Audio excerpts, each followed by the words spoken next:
Oh, tingnan mo nga itsura mo. Hindi ka bagay sa school na to. Wala akong oras makipag-away sa Cheska. Talaga? Eh di bibigyan kita ng oras. Hoy, babae ka! Subukan mo saktan ng basic ko. Makakatikim ka sa akin. Look who's here. Ang BFF niyang squatter. Anong sabi mo? Aray! Huwag mo akong angasan, be. Baka gusto mo mabura yung mukha mo. Hoy, Patricia, tama na yan. Awayin mo pa tong basic ko, hindi lang yung matitikman mo sa akin. Walang iya kayo, ipapa-guidance ko kayo. Lagot kayo sa tatay ko. Go lang, be. Papuntahin mo dito yung tatay mong korap. Pag-meet and greet kami. Hindi pa ako tapos sa inyo. Ay, banatera ka talaga, bes. Alam mo yan, bes. Grabe, nakakapagod mag-aral. Tara, bes, road trip tayo. Hindi, arcade na lang. Hindi, bes, road trip na lang. Arcade! Hep! Away ng away eh. May share ako na bago na sure ako kung saan tayo magkakasundo. Saan naman? Kumain na lang tayo, bes. Share ko lang kasi sobrang good deal ng Jollibee Meal Savers. Pang everyday go-to meal natin. Bakit? Ano meron? Mag Jollibee Meal Savers tayo. Kasi nandito lahat ng faves natin. Lahat may drinks at kasamang rice or fries. 1-piece burger steak with double rice. 1-piece chicken joy with drinks. At 1 Jolly Spaghetti with fries and drinks. Kaya kahit araw-araw tayo kumain, bes, busog sulit sarap. Our go-to meal. Ayan, yan yung gusto ko. Kinikrave ko yung burger steak with double rice. Makakatipid na, mabubusog pa tayo. Diba? Kapag cravings mo yung go-to mo, tapos wak sa araw-araw, sulit talaga. Kaya tara na, bes. Gutom na ako. Excited ka masyado. Libre mo ako next week, ha? Sige, bes, go. Basta, Jollibee Meal Savers, ha? Go!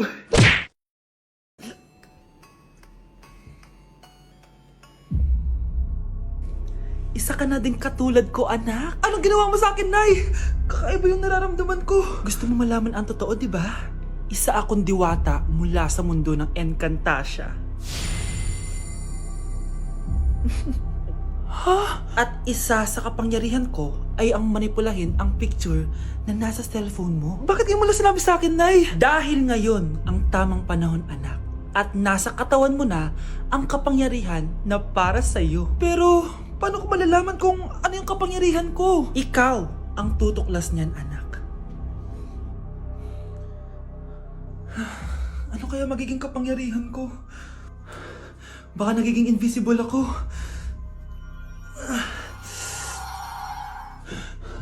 Hindi ako nawala. Baka kaya ko magpalutang ng gamit.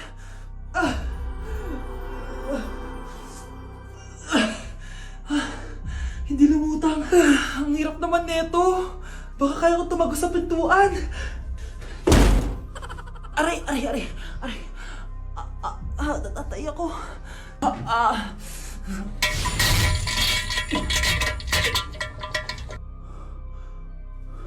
Ano yun?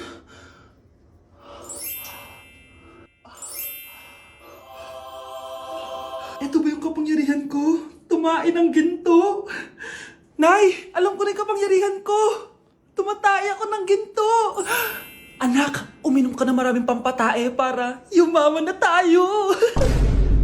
Talino mo talaga, Nay. Ang fresh ko today. Anak, sali mo naman ako dyan sa selfie mo. Sige, Nay, tara. 1, 2, 3. Ayan! Oh, sige na, anak. Magluluto na ako, ha?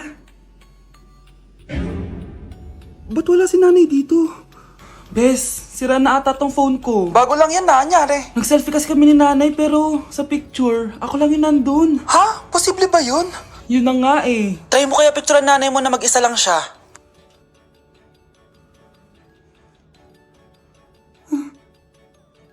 Wala talaga siya.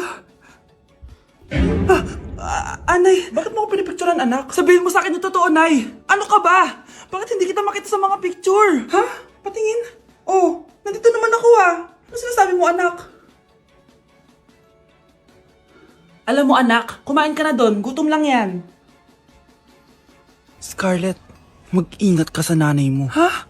Bakit po, tita? May malalim na dahilan kung bakit hindi siya nakikita sa picture. Alam niyo po yung tungkol dun? Sige na, baka makita pa ako ng nanay mo. Kaaway ako nun. Tita! Oras na para malaman mo kung sino ka talaga, Scarlett. Mukha ka na namang stress, anak. O eto, mawawala yung iniisip mo. Ano to, Nay? Gatas lang yan, ano ka ba?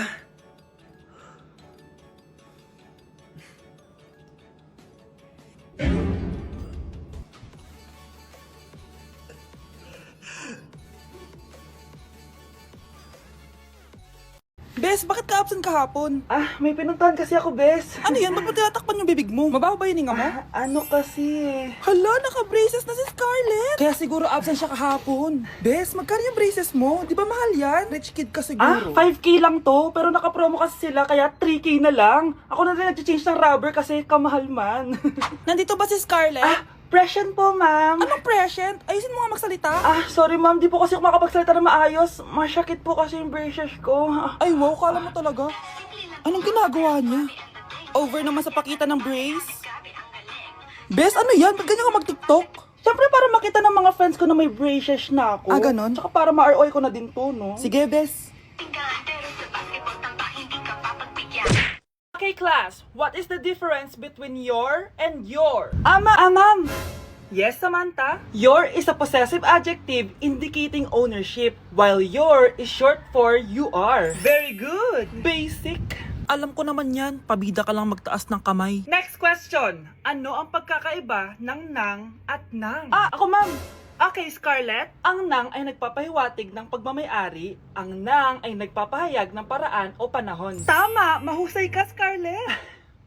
Sobrang dali lang naman ang tanong eh. Next question. 10 points ang makakasagot neto. What is the biggest organ of our body? Mama ko, ma'am! Akin lang tong 10 points na to. For sure, hindi mo naman alam yan. Yes, Samantha. Nauna ka kay Scarlett. Ang biggest organ of our body is stomach. Mali! Okay, Scarlett? Lungs po, ma'am. Wrong answer. Wala na bang gusto sumagot, class? Ma'am, ang biggest organ of our body is skin. Correct! Tignan niyo si Kyle, oh. Kahit di nakikinig sa akin yan, tama ang sagot niya. So, Kyle, paano mo nalaman ang sagot? Yun po kasi sabi sa Google, eh. Ano kaya pwede makain? Lo, walang makain!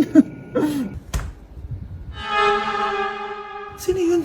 Aba, gising pa pala tong batang to. Minumulto na ata ako. Anong multo ha? Bakit gising ka pa? Nay, anyari sa'yo? Umalis ka sa katawan ng nanay ko. Kulay pink lang yung mukha ko, di mo na ako makilala. G2G pink lipstick lang to. Para saan yan, Nay? Super dull kasi na skin ko before. Simula ginamit ko to, nakaka-instant brightening at nakaka-smooth talaga na skin texture. 2 times a week ko to ginagamit kaya ang ganda na ng skin ko ngayon. O diba, glass skin, grabe. Wow, ang galing pala niyan, Nay. Pwede ko bang kainin yan? Patay gutom ka talaga. Oh, mag-skincare ka na lang. Tignan mo, mukha ka na multo, kakapuyat mo. Oh, ito, gamitin mo to. Sige, Nay, maglalagay ako. Fried chicken, Normal people. adobo, Normal people. kwek, Millionaire. isaw, Billionaire. kare, Normal people. Betamax, Millionaire. sinigang, Normal people. siomai, Billionaire. Aroy, tinanggalan ako ng ngipin. Napakalaki ng tinanggal sa akin. Hello guys! Kung napapansin nyo, naka-brace na naman ako. Ilang araw din ako di makakain na maayos dahil sobrang sakit niya guys. So bakit nga ba ako nagpa-brace ulit? Fun fact lang guys, 6 years na ako naka-brace before. Pero di pa rin na-address yung issue sa ngipin ko. Kung makikita nyo sa picture guys, medyo palabas or flared yung ngipin ko. Kaya naman nag-decide na ako na magpa-brace ulit. Sabi din ng dentist ko, kailangan daw tanggalin yung 4 na premolars ko para daw pumasok yung mga ngipin ko. Kaya ngayong araw, tatanggalin yung mga premolars ko. Bago pala ako pumunta ng dentist, kumain na muna ako kasi alam ko di ako makakain mamaya. Buti na lang talaga masarap ang ulam at nakakain talaga ako na madami. Medyo kinakabahan nga ako kasi ngayon na lang ulit ako mabubunutan ng ngipin. Yung last bunot ko ata nung bata pa ako. Dahil tulog pa si Honey Bunch, di ko na siya gigisingin. Ako na lang mag-isa pupunta sa dentist. Good luck na lang talaga sa akin mamaya. So ayan, kinakausap na ako ni Doc. Sabi niya wala daw ako mararamdaman na sakit kasi may anesthesia naman daw na ilalagay. Ito pala yung x-ray ng mga ngipin ko. So yung may black dot dyan, yun yung mga tatanggalin. Kung makikita nyo din, impacted din yung wisdom tooth ko. So ipapatanggal ko din yan soon. Eto na guys, last look na buo ang ngipin ko. Kasi mamaya bungal na ako. Ayan guys, nilalagay na ni Doc yung naming cream para kapag in-inject na ako ng anesthesia, wala na akong maramdaman. Dito sa part na to, di ko na ma-feel yung bunganga ko. At thank you Lord talaga, hindi siya masakit. Parang hinihila lang yung ngipin mo ganun. Charan! Tapos na, medyo nahirapan si Doc ha. Paano di mahihirapan? Sobrang laki ng kinukuha. Rate ko yung pain niya, siguro 3 out of 10 lang. Pero alam ko mamaya pa to sasakit pag wala na yung anesthesia. Sabi ko din kay Doc kung pwede ko bang itago yung ngipin ko, ilalagay ko lang sa ilalim ng unan. Eto na guys, ang itsura ng ngipin ko ngayon. Bungal ira na. Dalawa lang pala muna binunot ni Doc kasi next week daw yung dalawa pa. So yun lang naman guys, bye! Hala, nalipat na naman ako! Nasaan na naman yun? Ha? Kailan pa nag-aircon sa classroom namin? Alamig. Class, bring out your iPad and Apple Pencil. Mag-lecture tayo, okay? Kopyahin niyo yung nasa projector. Ano daw? nagagamit ngayon? Grabe, ang yayaman naman ng mga tao dito. Ma'am, pwede mo ba ako magsulat sa notebook? Ha? Wala kang iPad? Class, di ba nasa school requirement natin na dapat may iPad kayo, okay? So, babalik ka na sa nanay mo. Di na uso yung notebook dito. Wala naman kami pambili nun eh. Oh, class, i-share nyo naman kung saan kayo pumupunta tuwing weekends. Ma'am, nasa Japan po kami tuwing weekends kasi malamig dun tapos may snow pa. Ma'am, sa Paris po kami. Nandun po kasi yung Eiffel Tower tapos sila mami po kasi mahilig mag-shopping dun eh. Lu, ang bongga naman ng mga to. Oh, ikaw, Scarlett. Sa kwarto ko lang po, ma'am. Kailangan po ba umalis? Hindi naman. Siguro mas gusto ni Scarlett yung nagpapahinga siya sa magandang kwarto niya. Class, magkukulak ako ng class funds ha? 1,000 each student lang. Ha? 1,000 yung class funds dito? Ma'am, card po yung mode of payment ko. Sure, patap na lang. Ayan, ma'am, ako din po card. Ayan, okay na. Wala na akong pera. Ma'am, pwede ba ako bumalik sa dati kong school? Ang yayaman kasi ng mga tao dito eh. Ay, ganun ba? O sige, i-drop na lang kita ha? O ito po ma'am, card na lang. National ID.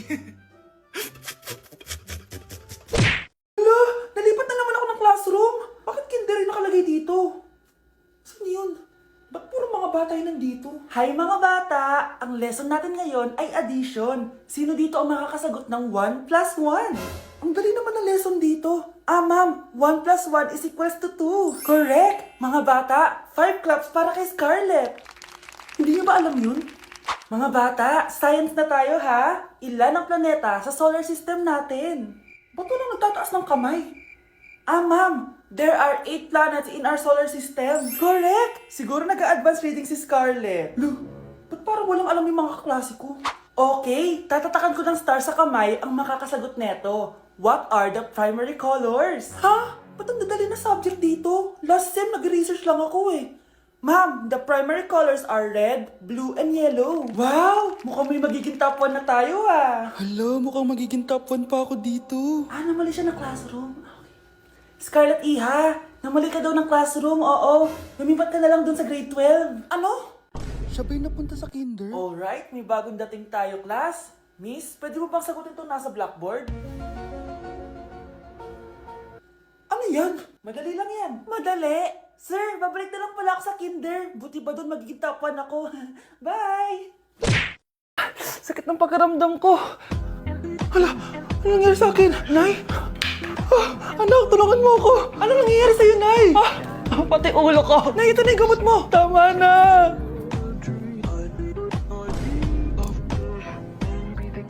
Kala ko naman na paano ka na, Nay? Kaka-tiktok mo yan eh. Aba bakit? Ikaw lang ba pwedeng gumawa ng mga uso? Parang gusto ko rin gawin yan, Nay. Tara.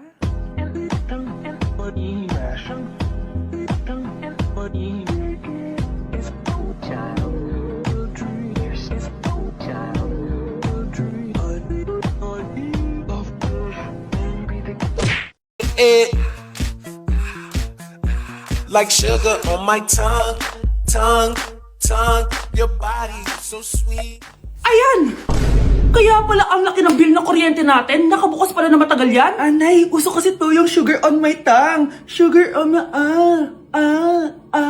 ganun. May alam din ako uso na pwede mong gawin. Talaga, Nay? Ano yun? Gagawin ko. Walang baon for a day. Ipambabayad ko sa kuryente yung baon mo. Nay naman eh. Ito na, isasara ko na to. Huwag mong babawasan baon ko ah. Akin na nga tong cake na to. Sige na, pumasok ka na sa kwarto mo.